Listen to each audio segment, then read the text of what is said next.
All right, good afternoon, WHL fans. We're back once again for our Wednesday night in the Dub preview. I'm Josh Critzer with PNW Hockey Talk. Once again, pleased to be joined by James Tubb of the Medicine Hat News. James, appreciate you joining me yet again. How you doing this evening? I'm doing good, doing good. Glad getting to meet like this, Josh, and talk every week. About a fun game up on the slate every week here. Yeah, I know we've got a good one here in store tonight for the Wednesday night in the Dub game as the Edmonton Oil Kings and Brandon Wheat Kings, excuse me, are meeting. These two teams are very close in the standings. We'll get to those here in just a second, but uh, tune in. This is the WHL's free game this week. You can tune in on the WHL's YouTube channel, on X, and on WHL Live and CHL TV. That starts at 6 o'clock Mountain, 5 o'clock Pacific. So as we kind of just take a quick look here at the standings, you'll see that it's very kind of close between the Edmonton Oil Kings, who won on Tuesday night to jump up into fifth place at 68 points. The Lethbridge Hurricanes have a new letter before their name with the letter X, clinching their spot in the playoffs. And the Brandon Wheat Kings are right behind them with 67 points. They do have 2 games in hand. But both of these teams are competitive. Both these teams have got 7 wins in their last 10 games. There's a lot going right for them. We have not seen, as the time of the recording, the WHL Weekly report. We do know that there are maybe some potential names coming back. And also, both teams have kind of been dealing a little bit with the injury bug. So, James, before we kind of jump into who we're going to kind of keep an eye on from our standpoint here tonight from the Edmonton Oil King side, just want to let fans know we got a special guest that's going to actually join us. I was able to tape a segment with Guy Flaming earlier this afternoon. And for those who don't know, Guy runs the Pipeline Show, and it's one of the best podcasts out there if you're into prospects and learning all about the different players that are about to be drafted. That's all available on his website, thepipelineshow.com, and then also available wherever you get your podcast for the Pipeline Show. So we're going to kind of keep, from our standpoint, we're going to keep the Edmonton side a little bit shorter, not do quite as much video from our perspective. We're going to kind of let Guy, the expert, handle that. So with that, James, kind of that said, who are you keeping an eye on here tonight from the Edmonton Oil Kings perspective? The player I've chosen is pretty easy to watch when you watch the Oil Kings. He's going to be one of the bigger guys out there, and that's forward Adam Yeko, a St. Louis Blues prospect. And Yeko, it's going to be a special night for him on Wednesday. It'll be game 100 in the WHL in his sophomore season here. Scored twice in the Oil Kings win over Moose Jaw on Tuesday night. And as you see on the screen, he's 6'5". That's a big boy out there for the Oil Kings up front. And he uses a lot of his size in his game, as well of a heck of a shot and speed. And, he's kind of that all around mix. And there's a reason, right, that he was selected so high by the St. Louis Blues, and that he can use size, speed, and his shot to create offense. And he's done that a lot here in his 2 seasons in the WHL. Yeah, and I know he had a pretty decent tournament at the most recent World Juniors as well, and got an opportunity to represent his country as well. So always a special time for these players. So I think he's definitely a player we're going to kind of be keeping our eyes on here tonight. I think from my perspective, a lot of times when you look at some of these games, you're going to see the high flying names, the Grayson Souchins of the world. They're going to get their publicity. For me, I'm going to kind of go more on kind of the depth side, and kind of going to take a look at defenseman Josh Morey. And being a former Portland Winterhawk, I had an opportunity to see him quite frequently over the past couple of years before he was traded in the off season. And Josh Morey is the type of player who, when he was in Portland, he did literally whatever was asked of him for the team. And from everything that I've heard in Edmonton, it's the same thing. This is a guy who is going to, whatever you ask him to do, he's going to do it. And you can see here on the screen, the chart on the left is all of his block shots in the last 5 games.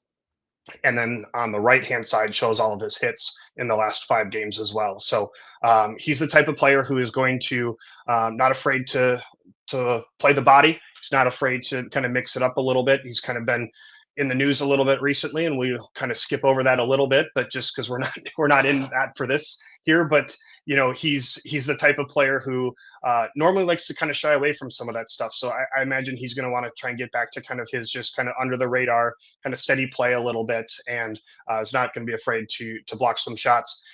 He is also committed to the University of UMass Lowell in the NCAA Division I for next season. So something to keep an eye on there. And as we kind of wrap up our portion, we're going to now turn it over to my conversation with Guy and let him kind of help us preview the Edmonton Oil Kings. All right, welcome in. We're pleased to be joined now by Guy Flaming of the Pipeline Show. He's here to help us preview the Edmonton Oil Kings side of the Wednesday night in the Dub matchup. So, Guy, welcome to the show. It's nice to be able to have you on. I know I've been a guest on your program. It's nice to be able to invite you in on one of ours here. So, how are you doing this afternoon? I'm doing fantastic, Josh. Excited to be part of this. Thank you for the invite. Yeah, absolutely. So, as a guy in Portland, I don't see a ton of the Edmonton Oil Kings, so I'm kind of calling on a friend here to kind of help us preview. So, just what can you tell us about the Oil Kings and kind of how their season's been so far? It's been a fun year, Josh. I'll tell you what, this is an exciting team to follow, to broadcast games for. The last couple of years since they won the WHL championship in 2022, you got to pay the piper after that. They went it all in that year and loaded up, and the next couple of years was the expected drop-off. And thankfully, that cycle of junior hockey, the Oil Kings are on the way up and are looking actually like they could be serious players once again in a couple of years. This is a team that's got a lot of speed, and they can score goals, that's for sure. They're getting solid goaltending as well.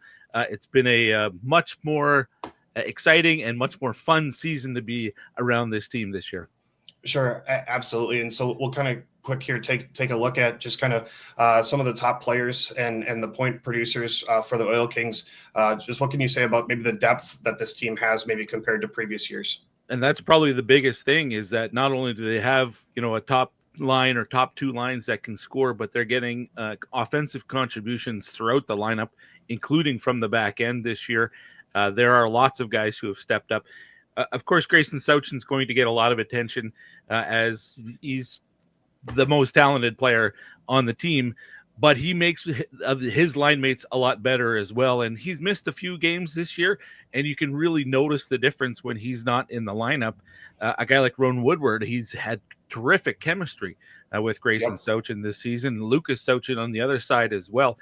Sometimes maybe like recently, Lucas Sauchin has been in the lineup, and you can really notice the difference when that trio isn't all together. And when Grayson was out for, I think it was about 10 days, Roan and Lucas, you could tell that they were missing a key component of that line. Grayson is the straw that stirs the drink here in Edmonton. Yeah, so I think that's a nice little preview to kind of who are you going to be keeping an eye on here tonight for the Edmonton Oil Kings. Well, Sauchin obviously is going to lead the attack, but it doesn't just start and stop with him. Mentioned Rowan Woodward. He's going to be a guy to key in on as well. But I think traditionally, a player like Gavin Hodnett has had a lot of success against the Brandon Wheat Kings, and maybe it's a Manitoba thing. He's from Winnipeg. His first big breakout season was back in 2022 in his rookie year, but his first big breakout game was against the Brandon Wheat Kings. He had a hat trick and 2 assists as well, a 5-point night. But as we get a look at Grayson Sauchin, one of the things I've learned from him this year is he can score goals in multiple ways. We've seen him dangle around defensemen. We've seen lots of nifty little quick backhands that just, I think they surprise everybody on the ice. He can score on the wraparound. He can score from a shot from 20 feet out. There's lots of different ways that Grayson Sauchin can find the score sheet. Yeah, and so kind of as we kind of were looking at some of his clips there, is there maybe a second guy that, you kind of touched on a little bit that you think could, if it's not Sauchin, who would be kind of maybe up front, who else might be a candidate for you? Yeah, I go back to Gavin Hodnett, and he's wearing the C this year for a good reason. He's been one of their offensive leaders the last couple of years, and maybe doesn't have to carry that workload by himself nearly as much now because of the arrival of guys like Sauchin and some of the other players that they've brought in this season. Adam Yeko has been terrific, and Miroslav Holinka as well. But Gavin Hodnett has taken it on He's got the leadership mantle now as well, and he's added a bit of a more of a playmaking knack than we've seen. His offensive repertoire, his arsenal of ways to attack has really grown this year. And here we get a look. He had a great night in Calgary, scoring a hat trick. Here we're seeing some of those goals. He's really come a long way as an offensive weapon as well. How have you seen his leadership with maybe some of the younger guys? How has he kind of helped some of these younger guys take that next step? Well, I'm not in the room and I'm not on the bus, so that's a Sure. little bit challenging for me to say. But Yep. Anytime we're hearing there's maybe an off night, he's the guy who steps up and he's doing all the media and things like that, all those things that you expect the captain to do.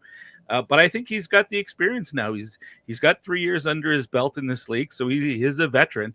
And I think he can speak from experience. And he's obviously had to overcome some things. He's not 6'4" and 210 pounds, but he's found a way to have success in this league. So I think all of those things really help him become a guy that other players can look to. Yeah. Kind of transitioning again here. No team is, in hockey, goalies can make or break teams. They can steal games. They can steal series. What have you maybe seen from the Edmonton netminders? I know it looks like, from afar, it looks like they're having a pretty good year, but what can you say about the two netminders? It's been an evolution for the Oil Kings this season between the pipes, because last year it was two completely different goalies that they began and ended the year with. And this season, Colby Hay was maybe that guy, but he lost his job in training camp. Alex Worthington's returned to the Oil Kings this year after a year sabbatical, if you will, where he was playing at Briarcrest for a season. He's been fantastic this year for the most part, and really solidified that position for the Oil Kings. And then they went out and they added Ethan Simcoe, who hadn't been playing this year. He played last year in the BCHL for a little bit, but this year hadn't played at all until he came to the Oil Kings. That was, I want to say, somewhere around December. But both of those guys have been fantastic for the Oil Kings. Simcoe's numbers are actually better than Worthington's, and Worthington has been great. You could make a pretty good argument for him to be a goaltender of the year in the Eastern Conference. He's been that good. So I think the players have confidence in whichever goaltender is in the net. Simcoe is I think his positioning is really, really sound, and Alex Worthington is a bit more scrambly, but I think his foundational technical goaltending traits are solid as well. Both guys seem to be able to react and recover if a rebound, if there's a second opportunity. Both goaltenders are able to make that second, third save as well. Both guys have been huge on breakaways this year. So there's a lot of similarities between the two as well. But I think the fact that either guy has been able to backstop this team to success gives everybody, including the coaching staff, a lot of confidence. Yeah. Is there anything else about the Oil Kings that you think fans who are tuning into the WHL's Wednesday night in the Dub game should know about the Oil Kings before we kind of wrap up here? Watch the attack from the blue line. I think all six guys, whoever it is, sometimes they dress seven defensemen. They all have the green light. If they have an opportunity where they can get involved in the rush, they will do so. And guys like Blake Fiddler will lead the attack. Josh Morey's that sort of a player as well. But Blake Fiddler, a guy who's probably going to be a first-round pick in the NHL draft this summer. I know a lot of people will be watching for him, and that would be wise to do. He's a lot of fun to watch as well. Yeah, speaking of the NHL draft, I know that there's no better place to go if you're looking to hear more about prospects than the Pipeline Show. You get some tremendous guests on there, and just kind of a plug for you, for fans. Feel free to check out thepipelineshow.com. Lots of good content on there, lots of great podcasts, things like that. You just kind of, what else could fans maybe expect, or if they're not familiar with the Pipeline Show, what Sure. can they gather from this? Because I know I listen to it every week. I can't wait for it to come out. So what can you tell us about your Pipeline Show? Well, I started it back in 2006, so this is 20 years now, 20 seasons that we were doing the show. And that is basically the concept of the show, is to introduce people to players who will eventually be the superstars of the NHL, but we talk to them where they are now. So it's very much a junior and college hockey show. My regular listeners will will know that we talk WHL, OHL, the Q. We'll look at Junior A as well, and dip south and talk about the USHL and college hockey. And we're all kind of friends now, aren't we? With the rule changes with college hockey. So, yeah. But whether it's players or coaches or other media people like yourself or scouts, anything around junior and college hockey. Yeah, and where can fans get it? Is it, I imagine, on all wherever they get their podcasts, or where can they find it? That's right. You can get it as a podcast at thepipelineshow.com, or you can listen to it in its entirety without downloading it by going to Edmonton Sports Talk, and that will be Saturday afternoons and Monday evenings. Awesome. Any other ways for fans who want to follow you or hear more about you? I know that can maybe hear you on Edmonton's broadcasts and things, but how else can fans kind of keep up with you, Guy? Well, on the social medias, I suppose, on Twitter or X, whatever we're calling it these days. Yep. Guy or TPS _ Guy, and I do the Blue Sky one as well. Just search up my name, Guy Flaming, with an A, FLAMING, like it says on the window here. Those would be the two social medias that I use, and you can hear me on several WHL broadcasts because I know I share all my audio with all the rest of the broadcasters in the league, and a lot of them will use it as intermission filler. So you might hear me there too. Yeah, absolutely. Well, thank you for coming on. I appreciate you helping James and I, and looking forward to watching the Oil Kings here this evening. And I hope you have a great rest of your day. Thanks, Josh. I really appreciate the invite. Once again, thank you to Guy for joining us and being a part of our weekly preview show. And so, again, he's at the Pipeline Show. You can get that where you get all of your podcasts. He did ask me to just pass along that Ryland Roersma is another player he would have liked to have highlighted. He's a former Brandon Wheat King. He's going to be playing his last game against his former team. And so it's just another – there's a lot to like there with the Edmonton Oil Kings. So Roersma is another name to kind of keep an eye on. So as we move forward here, we'll kind of focus on the Brandon Wheat Kings side of the equation. And James, I guess we'll start with you like I usually do. Who are you keeping an eye on here tonight from the Wheat Kings perspective? For the Wheat Kings side, just because of how banged up they've been, Josh, with injuries, for me, I'm going to look towards part of that leadership group, an overager in Nolan Flaman, and a guy who's really stepped up here as they've been really down, shorthanded, sometimes playing with 10 forwards, 5 defensemen. It's a tough group for Marty Murray, and Flaman has really stepped up. 4 goals, 12 points in his last 10 games, and back-to-back 20-goal seasons that we just see here, even in this play, just driving towards the net, and you don't see it in this angle, but some really smart plays as the replay comes. It gets lost a little bit, right? And it's just finding the soft areas of the ice to get passes to score. And for Flaman, it's worked so far this season, back-to-back 20 goals, 60 points in 54 games, and you'll see here as he's coming in, he lifts the stick of the Saskatoon defenseman so he can get his stick down first, get that pass, and put it in the back of the net. And then here against Swift Current, we see just a little bit more of find that soft ice and then unleash a shot and score. And for Flaman, it's a big part of that game just to get open, get that shot off. And, it never hurts to sell it like that, too, on the road. And I'm sure Brandon Wheat Kings fans would love to see that tomorrow night, Wednesday night in the Dub. And just the last one here starts with the puck at the half wall there and, sets up the play, hides off in the soft ice and just gets the tap in there. And, it is just finding those little areas where the pass can come to him and, the leadership there of crediting the pass more so than happy for his own shot and a nice little shimmy like that. So for the Wheat Kings, there's a lot of high-end names, Jackson Jacobson, Roger McQueen, but the 20-year-old and Nolan Flaman, he's found the net 20 times this season, and the leadership there just it makes him an easy player to watch. Yeah, and I know he's definitely a player that I've been kind of keeping an eye on, and especially over the past year or so. Just kind of when you see those guys kind of reach those 20 goal marks, that's always a really special moment for players. So seeing him being able to kind of get to that plateau and obviously going to exceed it again here this year and have a career high in goals. So awesome to be able to see that for him. For me, I'm going to kind of maybe go back to the well a little bit. There's a couple of former Winterhawks in this game, and Nick Johnson, I'm not sure kind of what his status is, if he's been back. I know he's been kind of banged up a little bit, and there was other former Winterhawk there that was acquired in the Nate Danielson deal, and Rhett Ravendal, who has been since traded to Kamloops. But the name that I'm going to go with here is Marcus Newen, and Marcus Newen for me is absolutely a player to watch. And if you haven't seen this kid skate, you are in for a treat. This kid is fast. And when I say fast, I mean, I'm going to date myself here, but Luis Mendoza from the Mighty Ducks in D2, right? But Newen can stop, right? Like he's got that ability. And he's actually, even though he's no longer with the Winterhawks for his 20-year-old season, he is the franchise leader in shorthanded goals, overtaking Oliver Bjorkstrand. So now I believe he only has one shorthanded goal with the Wheat Kings, but from his perspective, I think he's probably okay with playing in a different environment, different situation, but he's still just going to have that speed to burn. And we've got a couple clips here that we're going to show you.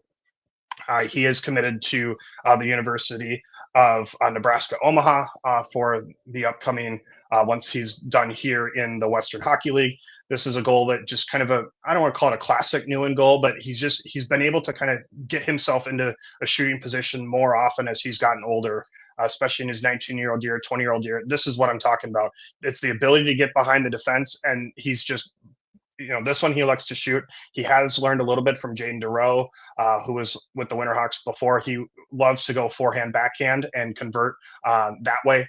This one here is a power play goal, kind of comes in through the backside and is able to get kind of a slap shot off there, but a one-timer and able to beat the goaltender. So, for Newen, I think he's stepped up. He probably wishes he would have scored a little bit more at this stage of the season for him. I know he's on a little bit of a goal drought, depending upon how you want to classify a drought. So I would look to see him maybe kind of get back into the scoring category again, scoring column, as he sees his former buddy in Josh Morey. Imagine I don't know if they'll do photos at center ice. I don't know if they've seen each other probably already at once before, but it's probably always special when you get to see former teammates and together. It's always a fun time there. So. James, anything else from this game that you're maybe looking at before we jump to our predictions and take a look at the media poll? I think just so far it is, Brandon's won the first two matchups between these two teams. Carson Bjarnason's played in net for both games for the Wheat Kings and allowed just 2 goals in those two, a goal each per game. So it is, I wouldn't be surprised if they turn to the Philadelphia Flyers prospect for the goaltending duties. For Edmonton, I assume it'll be Alex Worthington, who I believe Guy touched on, in his segment. And, it's going to be a good matchup between two teams close in the standings here as they try to make that playoff push. And, when you choose Wednesday night in the Dub, these are kind of the highlight matchups that we were promised early, and it's going to be another fun night of that. Absolutely. Well, here we are again. It's the prediction segment portion of our show. And so before we kind of, we got to show the graphic, right? So unfortunately for both of us, we were on the wrong end of the predictions last week. We both took the Lethbridge Hurricanes, and Mr. Scott was the only one who picked Saskatoon. And so he jumps up to 8-5. I fall to 7-6. James has to remember what a loss feels like and drop into 10-3. So I don't know if you do you kind of go back and assess what you did wrong? Do you just flush it, move on to the next game? James, what's kind of, as someone who's kind of looking up at you in the standings, and I just have to imagine, like, how do you approach kind of just going into this next week of games? Yeah, you just got to take every loss as a lesson. You got to move on from it. You got to take a step back to take a step forward, right? And I'm trying to think of other cliches I can drop here quick, Josh, that we've gotten in post games. No, it is, that was a really good Saskatoon game. They really didn't let Lethbridge into that one. I mean, they did a little bit late, but held on for the win. And I think this week I got to try to get back in the win total. Ryan Kennedy's coming up behind me, 1 game back. So if you're ready for me to draw my prediction, I think I can share that here. Yeah, give me just a second. I do want to defend our honor a little bit. On our players to watch, we did get three out of the 4 players we picked did score last week. True. So while we did get the final outcome wrong, I feel like we still have some credibility left, right? Like, give us that. Yeah. We got 3 out of 4, right, with the goal scores. So, but yeah. So with that said, James, I'll flip it over to you. I always make you go first, right? It's hey, if when you go first, you get the ball back, right? Yeah. So who do you predict wins tonight? I think I'm going to go with the team that didn't have to play Tuesday night and is at home. We're going to go with the Brandon Wheat Kings. And, they're going to get some guys back here healthy. Luke Shipley, Jackson Jacobson expected to return. Just kind of seeing that online Tuesday from Rob Mahan, the broadcaster for the Wheat Kings, and those are two big additions for them as they played shorthanded. So I'll go with the rested hands, the team that's fighting a little bit more to climb up in the standings, and go with the Wheat Kings. James, I don't mean to just kind of follow you like I have the past couple of weeks, but I think I'm going to go with the Brandon Wheat Kings as well. There's so much there. Again, these back-to-backs with travel are tough in this league, and anytime you have to do that, and it's granted it wasn't maybe the most competitive game the night before, you still are seeing guys who have played some minutes, and you're going up against, like you said, a team that's going to have some bodies back by all accounts, and a team that's really fighting and probably still feels like they have an outside chance at winning the division. So, and I think that's probably motivation enough. But again, I could really see this going either way. I don't have a big bold prediction like I did last week with a 2-1 for Jaeger. I got 2-1 right. It was Lang instead of Jaeger with the 2-1. So close, right? But we're not playing horseshoes and hand grenades, right? So you've got to close doesn't count. So ultimately, I think it's good. Another great matchup here on the Wednesday night in the Dub. So just a reminder that you can tune in on the WHL's YouTube page, as well as it's on, I believe they stream on X or Twitter on their handle, as well as WHL Live and CHL TV if you're used to that. Puck should drop shortly after 6 o'clock Mountain, 5 o'clock Pacific. So find kind of the right time in your area, wherever you might be tuning in. James, anything else before we kind of wrap up here? Apologize to the Wheat Kings. We probably are going to jinx you. Just that's how it's worked this season. If the majority picks, that's how it works out. So we'll see. And but no, I think I've said it every week, but I mean it every week. It's a fun initiative, and it's going to be a fun game here tonight. Absolutely, and I'm looking forward to absolutely getting dunked on by the Oil Kings. That just kind of seems like how it goes sometimes. Oh, right? They'll be dialed in that social media. They'll be ready.